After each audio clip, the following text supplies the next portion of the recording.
ইনশাআল্লাহ। أعوذ بالله من الشيطان الرجيم بسم الله الرحمن الرحيم ألف لام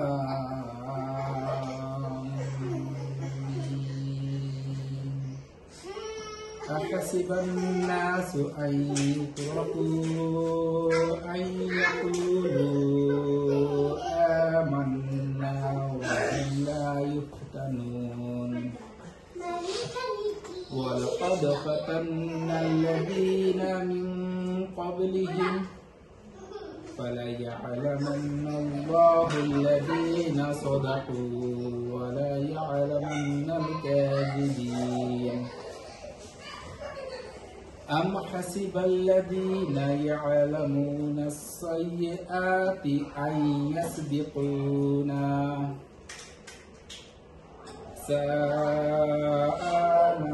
ساء ما يحكمون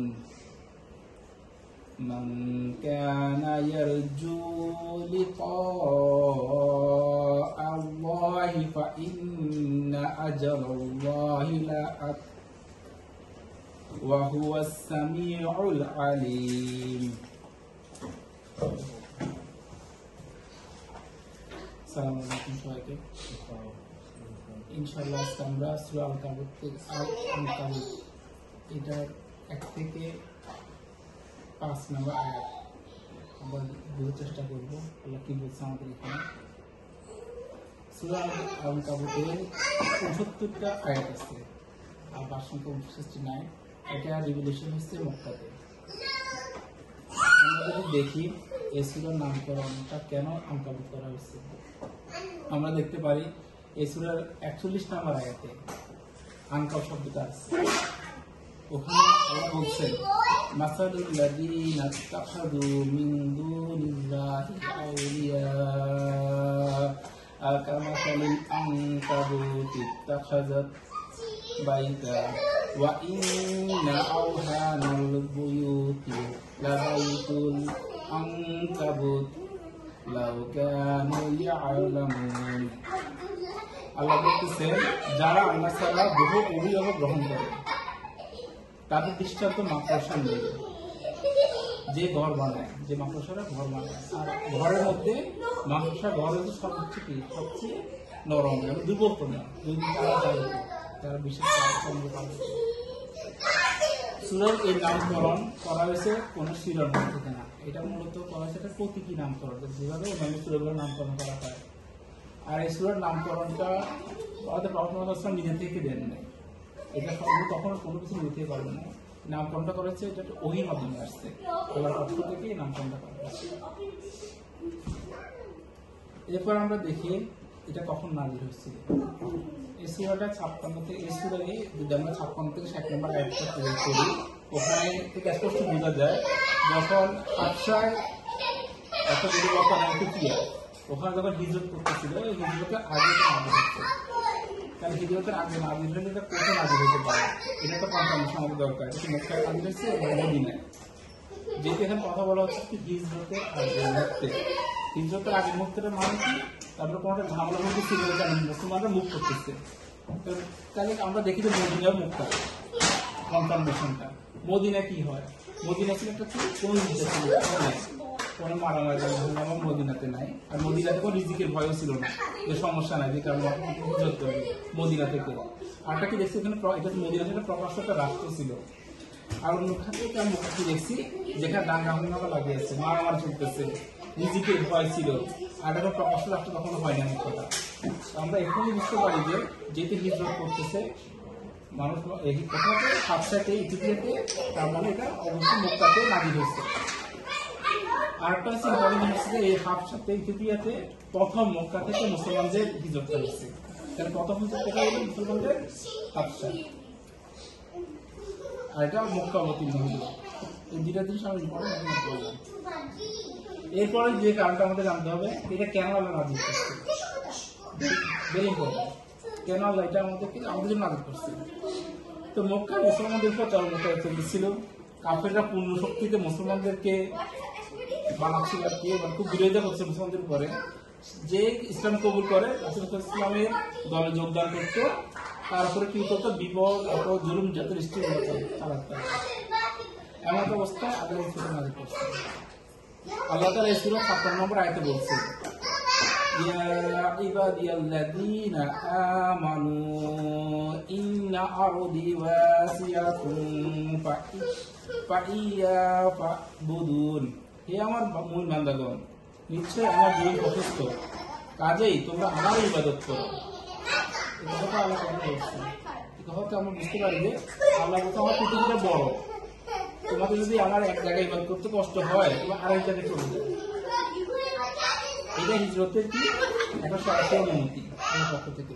তো কঠিন পরীক্ষায় একটা পর্যায়ে অতিক্রম করার পরে আল্লাহ সাহায্য আসবে, এটা আমরা দেখি। ইমানের সব পরীক্ষা দিয়ে আল্লাহ জান্নাতে আমাদের যেতে হবে। এই কথাটি মক্কার মুসলমান সহ যুগে যুগে সকল মুমিন মুসলমানদেরকে শিক্ষা দিতেই এই সূরার অবদান। তাহলে আমরা বুঝতে পারলাম কেন সূরাটা আল্লাহ রিভিল করলেন, আমাদের শিক্ষা দেওয়ার জন্য, শুধু ওই সময়কার জন্য না, এই যুগে যুগে আমাদের ফলোদের জন্য। এবার দেখুন পুরা সূরাতে কি কি বিষয়বস্তু ছিল। এই সূরাতে আলোচনা করা হয়েছে মূলত মুসলমানদের কঠিন পরীক্ষা এবং কোরআনের নির্যাতনের সময়কাল নিয়ে। তারপর কি করছে আলোচনা, পরিবারের বিরুদ্ধে সত্যি ওদের সব ছেলে মেয়েরা তখন ইসলাম গ্রহণ করতো এবং তারা ইসলামের অটল থাকতো। বাপ মা চাইতো না, কিন্তু ছেলে মেয়েরা ইসলাম গ্রহণ করতো, ইসলামের অটল থাকতো। এটা নিয়ে এখানে আলোচনা হয়েছে। তবে যারা নতুন মুসলমান হতো তারা কেউ ইসলাম রক্ষাটা করতো, সংগ্রাম করতো সতর্ক করে রাখার জন্য। তারপর দুর্বল ইমানের কিছু মানুষ ছিল, তারা কি করতো, তারা কষ্ট দেখলে পিছিয়ে পড়ে যেত। আর পূর্ববর্তী কিছু উন্নতের পরীক্ষার উদাহরণ দেওয়া হয়েছে এখানে। আর আমরা যে কেন্দ্রীয় বক্তব্য দেখি এখানে, পরীক্ষা কষ্টের মধ্যে সত্যিকারের ইমান প্রমাণিত হবে, ধৈর্য ও আল্লাহর উপর ভরসা সত্যিকার বিজয় ও সাহায্য আনে। এবার আমরা দেখি এই সূরার ৫টা আয়াতের সরল বর্ণানুবাদ।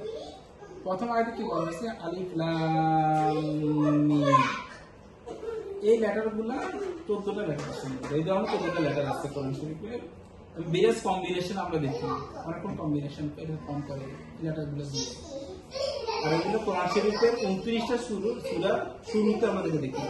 কোরআন শরীফের ২৯টা শুরুতে এই ১৪টা লেটার বিভিন্ন কম্বিনেশন থাকে, যেটার অর্থ আমরা বলে জানি না।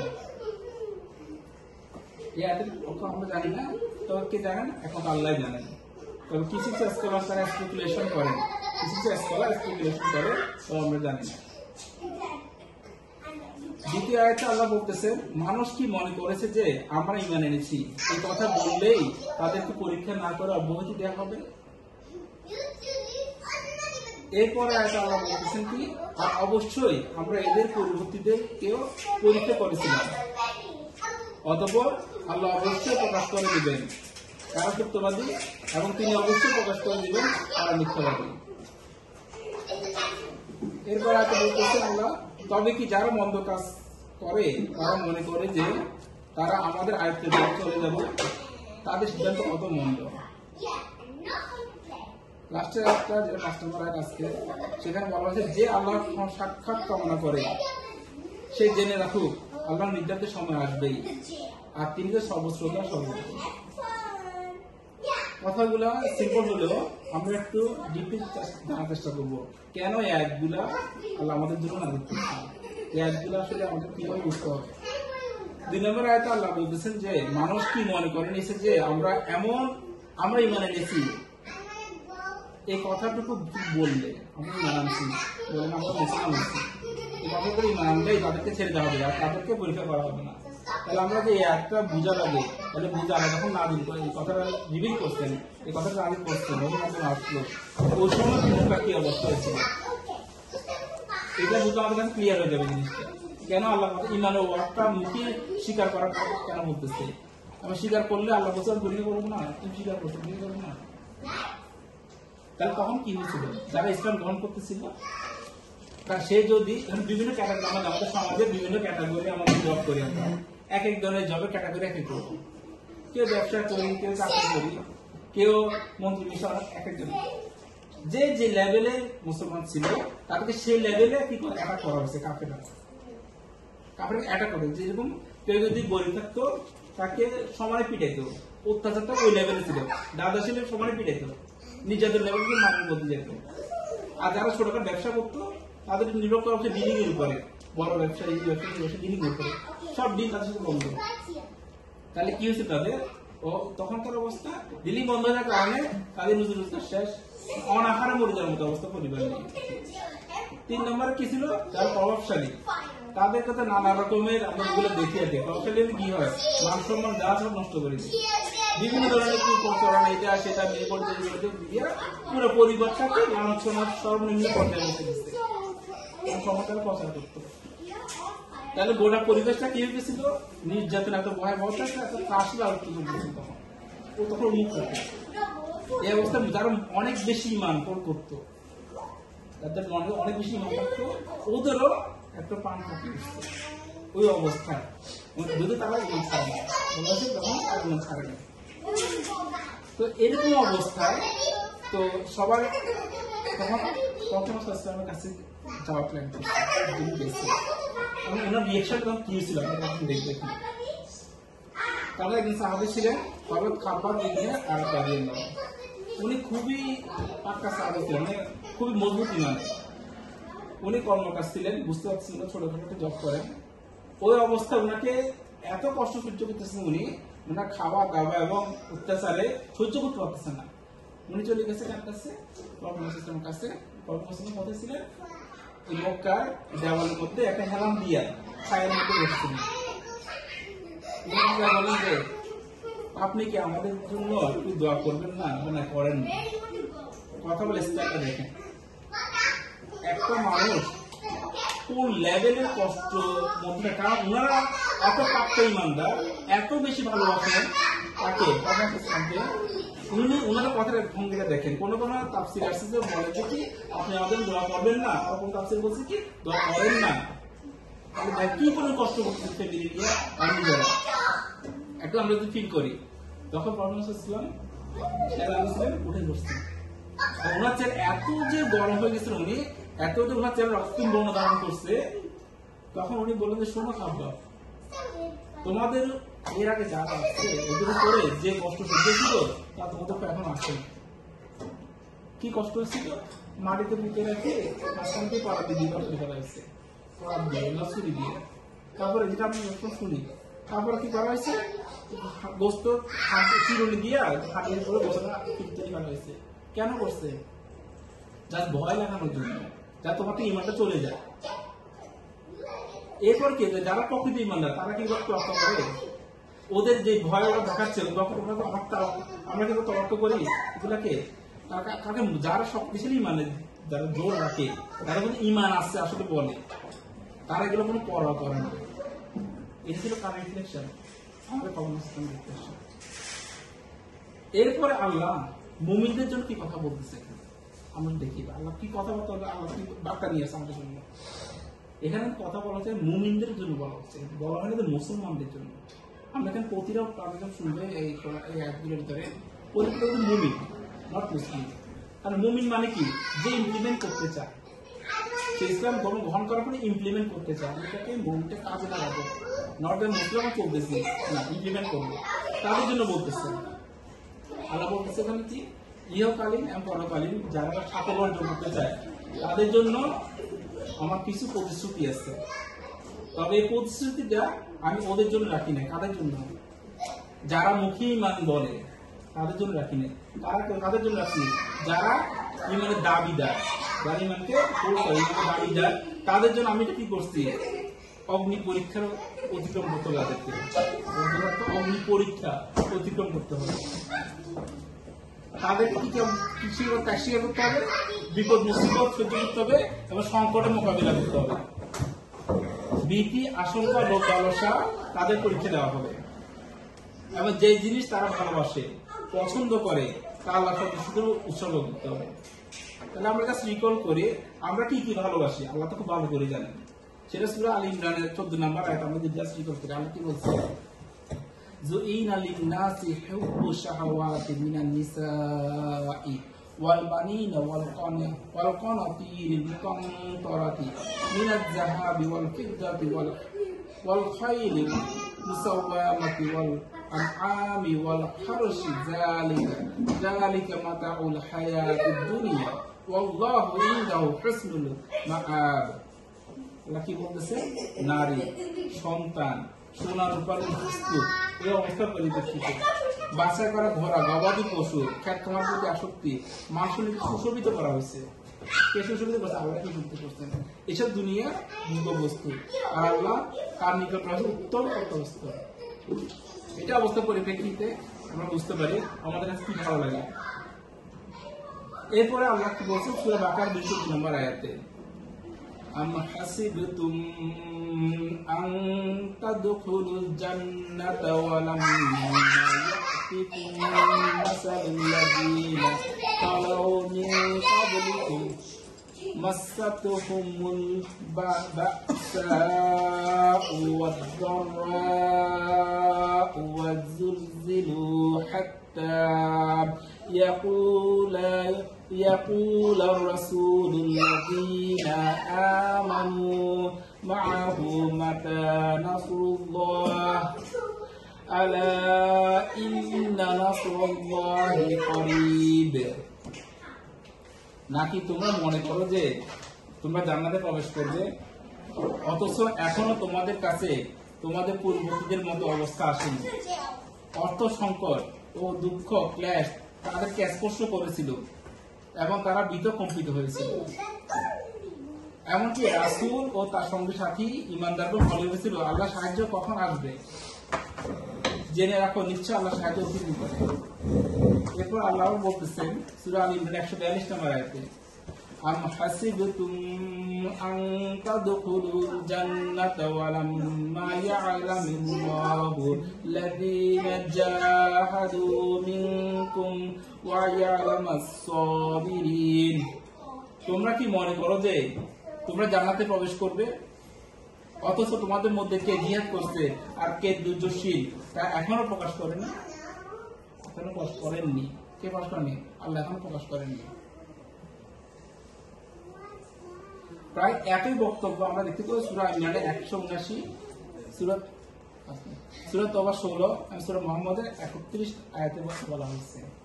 এসব বক্তব্যের মাধ্যমে মহান আল্লাহ মুমিনদের এই সত্যটি দেখে দিয়েছেন যে পরীক্ষা হচ্ছে এমন একটি মানদণ্ড যার মাধ্যমে ভেজাল ও নির্ভেজালদের কি করা হবে? যাচাই করা হবে।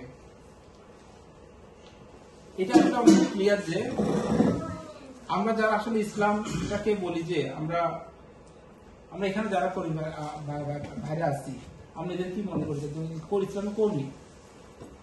যখন আমরা বলি ইসলামে কর্মী, তখন কি আসবে যে একদম বলতেছে আমরা ইসলামে কর্মী, আমি ইসলাম ধর্ম গ্রহণ করছি, ঠিক আছে, ওই ইসলাম গ্রহণ করছে, ওকে, সে এখন মুমিন বলতেছে না নিজেকে। আল্লাহ বলতেছে এখন যারা বলতেছে আমরা এখানে বাইরে আসছি এলাকার ভিতরে, আমরা বলতেছি আমরা ইসলামে কর্মী দাবি করি, আল্লাহ বলছে ওকে, কাম টু দ্য পয়েন্ট, তুমি ইসলামে কর্মী দাবি করছো, তুমি পরীক্ষা দিতে হবে, হিসাব তোমাকে পরীক্ষা দিতে হবে। পরীক্ষা দিয়ে আমি বাইর করবো যে তোমার ভিতরে তুমি কি ভেজাল নাকি নির্ভেজাল। এই ভিতরে কি করবো? আমাদের ভিতর থেকে মুনাফিক এবং ঈমান এই দুটোকে আলাদা করে নিয়ে আল্লাহ কি বলছে, তাদেরকে আমি কি করব? ভেজাল যারা তারা নিজেরা আল্লাহ পথ থেকে সরে যাবে,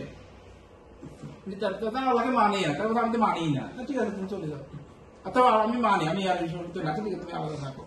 যে কারা মানে কারা আমার দিনের কাজ করতে চায় এটা আসল, তাদের কি করবে? আল্লাহ বাছাই করবে। বাছাই করার পর কি হবে? আল্লাহ অন্যদেরকে তাদেরকে সেই লেভেলে কি করবে? অবস্থা বুঝে পুরস্কার দিবে এবং তাদের পরীক্ষাগুলো বুঝে ওই লেভেলে। এক একজনের পরীক্ষা আসলে একরকম, আমার পরীক্ষার সাথে আপনার পরীক্ষা মিলবে না, আপনার ইংল্যান্ডের পরীক্ষা মিলবে না, আবার বাংলাদেশের সাথে ফিলিস্তিনের পরীক্ষা মিলবে না। প্রত্যেকটা দেশের পরীক্ষা, প্রত্যেকটা পার্সনের পরীক্ষা ইউনিকলি চলতেছে। আমরা সেটাও যদি দেখি যে ম্যাটেরিয়াল জীবনে যেমন আমাদের গোল্ড গুলো থাকে, গোল্ডকে ক্লিন করতে হয় না, আমরা আলাদা একটা এলিমেন্ট দিয়ে দিই, সেটা কি করে গোল্ডের ভিতরে যে ময়লাগুলোকে অ্যাবজর্ব করে নেয়, এগুলো কি করে সেটা আমরা ফেলে দিই, গোল্ডটা ক্লিন থাকে। এভাবে আমাদের কি করে? পরীক্ষা দেন। এই পরীক্ষা দেওয়ার মাধ্যমে আসলে কি হলো? আমাদের ক্লিন করতেছে। আর পরীক্ষা হলে কি হয়? আমাদেরকে খারাপ কাজটা আমরা দূরে থাকি, আল্লাহর ভয় আল্লাহকে ডাকে রাখি, যাতে কি আমাদের অবস্থানটাকে আরো উন্নত করে আল্লাহ, আর আমাদের আর পবিত্র বানায় দিচ্ছে। এরপর 3 নম্বর আয়াতে আল্লাহ বলতেছেন কি, একটা অংশ বলছে, আর অবশ্যই আমরা এদের পূর্ববর্তীদেরকেও পরীক্ষা করেছিলাম। অর্থাৎ কি আল্লাহ বলছেন যে এই পরীক্ষাগুলো আসলে নতুন না, এই পরীক্ষাগুলো একটা পর আসতেছে, কারণ ক্রমে ওগুলো চলতেছে। যে ব্যক্তি ইমানের দাবি করছে তাকে অবশ্যই পরীক্ষা করতে হবে। ইমান দাবি করলে ডিপেন্ড করছে কোন লেভেলে ইমান দাবি করে। যে লেভেলে ইমান দাবি করে তাকে আমি সেই লেভেলে পরীক্ষা দিব, এটা আমার কথা।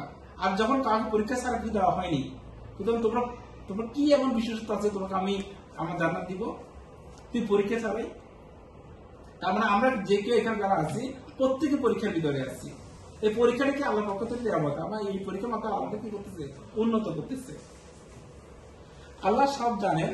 এটা বলছে অথবা আল্লাহ কি বলতেছে, আমি অবশ্যই প্রকাশ করে দিব কে সত্যবাদী আর কে মিথ্যাবাদী। তার মানে কি আল্লাহ জানেন যে কার ভিতরে কি আছে, কে কতটুকু কি ধারণ করতেছে, ইসলাম ধারণ করতেছে, আল্লাহ সবাই জানেন। কিন্তু যতক্ষণ না পর্যন্ত সে ইমপ্লিমেন্ট করবে না ততক্ষণ ইসলামের প্রকৃতি কি সে কোনো প্রকার কি না এটা দুষ্কৃত অথচ প্রমাণিত না, সে খারাপ না ভালো। সেক্ষেত্রে কি বলা হয়েছে যে একটা এক্সাম্পল চুরি করলে অথবা সে যদি মনে মনে খারাপ কিছু ধারণ করে সেটা কোনো গুনাহ না, যখন না সে ইমপ্লিমেন্ট করলো তখন সে গুনায় লিপ্ত হইল। আর এর মাধ্যমে আল্লাহ আমরা জানতে পারলাম যে দুর্বলতা আসলে মধ্যে পরীক্ষাটা আমাদের দুর্বলতা প্রকাশ করার জন্য না, বরং আমাদের বললেন যে মনে মনে কোন ধরনের খারাপ কাজ করার ইন্টেনশন ক্রিয়েট করলেও আর যতক্ষণ সে না করলেও সে গুনাহগার হচ্ছে না, হচ্ছে মানে সে প্রমাণিত হচ্ছে না, ইসলামের দৃষ্টিতে সে প্রমাণিত না। তাহলে কি আর ভালো দিকটা আলাদা এসে। তারপরে কারণ আমরা কি বুঝলাম এই আয়াত থেকে, পরীক্ষা করেন আমাদের দুর্বলতা আল্লাহ প্রকাশ করানোর জন্য না, যে আমাদের পরীক্ষা দিচ্ছে মানে আমাকে আল্লাহ সরকার প্রকাশ করেছেন দুর্বলতাটা না, বরং আমাদের শ্রেষ্ঠত্ব উন্নত গুণাবলী ভালো দিকগুলো প্রকাশ করার জন্য। যেমন একজন লোক খুব কষ্ট পায় কারো কথার মাধ্যমে, তখন আসলে সে কি ধৈর্য ধারণ করতেছে নাকি সে উল্টা রিয়েক্ট করতেছে? সে ধৈর্য ধারণ করে তার সাথে আল্লাহ তার অবস্থানটা উপরে উঠলো। তার মানে কি আল্লাহ তার পক্ষ নেওয়া, ধৈর্য ধরাটা, সবর করাটা। আর এই পরীক্ষার মাধ্যমে মুনাফিক এবং মানুষটাকে আলাদা করলো। তাহলে আমরা বসে দেখছি আমরা এখানে একটি 5 মিনিট এক্সট্রা সময় নিই, কারণ আমরা তো বসি মাসে একবার। তাহলে আল্লাহ অবশ্যই দেখবেন কে সত্যিকার মুমিন আর কে শুধু মুখে দাবি করে। যেমন এখানে বলা হয়েছে মুসলমান এবং কাফের। কাফেরটা কোনো একটা গালি না, খারাপ ওয়ার্ড না। কাফের মানে কি যে আল্লাহকে জানে, এর পড়ার কথা তার আইডিয়া আছে, জাস্ট সে কি একটা তার নাম এটা সেটা মানে না, যা সে কাফের, সে জানে সে কাফের, এটা গালি না, কিন্তু সে কি সে জাস্ট মানে না। 4 নম্বর আয়াতে আল্লাহ বলছেন কি, তবে কি যারা মন্দ কাজ করে তারা মনে করে যে তারা আমাদের আয়াতের বাইরে চলে যাবে, তাদের সিদ্ধান্ত কত মন্দ। তাদের কথা বলতেছে এবার আমাদের কথা বলতেছে না। তো কোরাইশদের যে কিছু জালিম নেতা ছিল যারা ইসলাম গ্রহণ করতে খুব কষ্ট দিত, নানাভাবে অত্যাচার করত, তার মধ্যে কে ছিল? ওলীদ ইবনে মুগিরা, আবু জেহেল, উতবা, সাইবা, উকবা ইবনে আবু মুয়াইদ, হামজালা ইবনে ওয়াইল এবং আরো অনেকে। আল্লাহ আগের কমগুলো উদাহরণ দিয়ে বলছেন যে যখন বড় পরীক্ষা কষ্ট অত্যাচার আসে তখন মুমিনদের করণীয় কি? তার ধৈর্য ধরো আর ইসলাম মতো অনড় থাকো। এর ফলে তাদের একটা কারণ আদি করলো, বলা হচ্ছে যে কারণে যখন মুমিনদের উপর জুলুম আসতো তাদেরকে সতর্ক করার জন্য, কাদেরকে? যারা জুলুম করতো সতর্ক করার জন্য আল্লাহ এই আয়াতটা নাযিল করছে। কারণ তারা তো জানে, তারা জানে আল্লাহর কথা হলো সত্য, যে তাদেরকে কি করার জন্য, ভয়ভীতি দেখানোর জন্য আল্লাহ আয়াতটা তখন নাযিল করছে মক্কাতে। 5 নম্বর আয়াত, এটা ভেরি ইম্পর্টেন্ট আমাদের জন্য। এখন 5 নম্বর আয়াতে আল্লাহ কি বলছেন, যে আল্লাহ সাক্ষাৎ কামনা করে সে জেনে রাখুক আল্লাহ নির্ধারিত সময় আসবেই আর তিনি তো সর্বশ্রোতা সর্বজ্ঞ। তাহলে এই কথা কেন বলছে আল্লাহ? যে সত্যিকারের মুমিন আল্লাহ সাক্ষাৎ আশা করে, আমরা যারা এখানে আল্লাহ সাক্ষাৎ আশা করি এবং সে নিজের আমলের ভিত্তিতে তাকে পুরস্কার এবং শাস্তি পেতে হবে, তার এই ভুল ধারণা থাকা উচিত নয় যে মৃত্যুর সময় এখন অনেক দূরে। খুব ইম্পর্টেন্ট। আমরা সবাই এখানে জানি যে আমাদের ভাইরা আমাদের ভালো মন্দ আল্লাহ বিচার করবেন অথবা আল্লাহ আমাদের সাক্ষাৎ দেখা করতে হবে, কিন্তু আমরা ভাবি কি হ্যাঁ আমাদের সময় এখন বাকি আছে। আল্লাহ কি বলতেছেন যেখানে তোমাদের মৃত্যুর সময় কিন্তু দূরে না। তার মানে কি মনে করা উচিত যে সে খুব নিকটে এসে গেছে, মৃত্যু খুব নিকটে এসে গেছে, ভালো কাজ করার সুযোগ ক্রমে কমে যাচ্ছে। তাই নিজের সুন্দর পরিণামের জন্য যে ভালো কাজ করতে চায় তার দেরি না করে দ্রুত করে ফেলা উচিত সুন্দর পরিণামের জন্য। কারণ দীর্ঘ জীবন আশা পাওয়ার আশা বা ভবিষ্যতের উপর ভরসা করে নিজের সংশোধনকে পিছিয়ে দেওয়া বুদ্ধিমানের কাজ নয়। কাদেরকে বলছে? মুমিন ব্যক্তিদেরকে, যারা নাম লেখাইছে কি নিজের মনের ভিতরে আমি ঈমান আনছি, আমি এটা ইমপ্লিমেন্ট করতে চাই, ইসলামের কর্মী। তাহলে আমরা একে 5টা আয়াতে কি শিখলাম? শুধুমাত্র মুখে ঈমান দাবি করলে কোনো মূল্য বহন করবে না। সোজা হিসাব। 2 নম্বরে কি, আল্লাহ অবশ্যই মুমিনদের পরীক্ষা করবেন, সেটা ডিপেন্ড করবে তার লেভেলের উপরে। প্রত্যেকজনের পরীক্ষা ডিফারেন্ট, প্রত্যেকজন পরীক্ষার উপরেই আছেন। পূর্বে সব নবী রাসূল তাদের অনুসারীদের পরীক্ষা করতেন। পরীক্ষার মূল উদ্দেশ্য জাস্ট আমরা আগে বলছি, সৎ এবং অসৎকে আলাদা করা। পরীক্ষা করলাম, এরপর আমি কি কি করতেছি, যতক্ষণ পর্যন্ত আমি ইমপ্লিমেন্টেশন করবো ততক্ষণ আল্লাহ কিছু করবেন না। ইমপ্লিমেন্টেশন করছি কারণ আল্লাহ আমাকে সেই ক্ষমতা দিচ্ছে যে আমি যেটা করে সেটা আমার চাইলে না করতে পারি। তারপরে যদি আমরা করি তখন আল্লাহ ধরবে। অবহেলা নয়, মৃত্যুকে নিকট মনে করে প্রস্তুতি নেওয়া উচিত। আমরা একটু গরিবের একটা সময় আছে, করবো নি, এইটাও করা যাবে না। যখন সুযোগ আছে মৃত্যুকে নিকট প্রস্তুতি নেওয়া উচিত। আমি চেষ্টা করছি পুরোপুরি কভার করার জন্য। খুবই সুন্দর একটা আলোচনা, খুব বাস্তবমুখী এবং টাইমলি আলোচনা। আলহামদুলিল্লাহ, শেষ শুক্রিয়া ইসলাম। তো ওনার এই আলোচনার ব্যাপারে কোনো যদি কমেন্ট বা অ্যাডিশন থাকে কোশ্চেন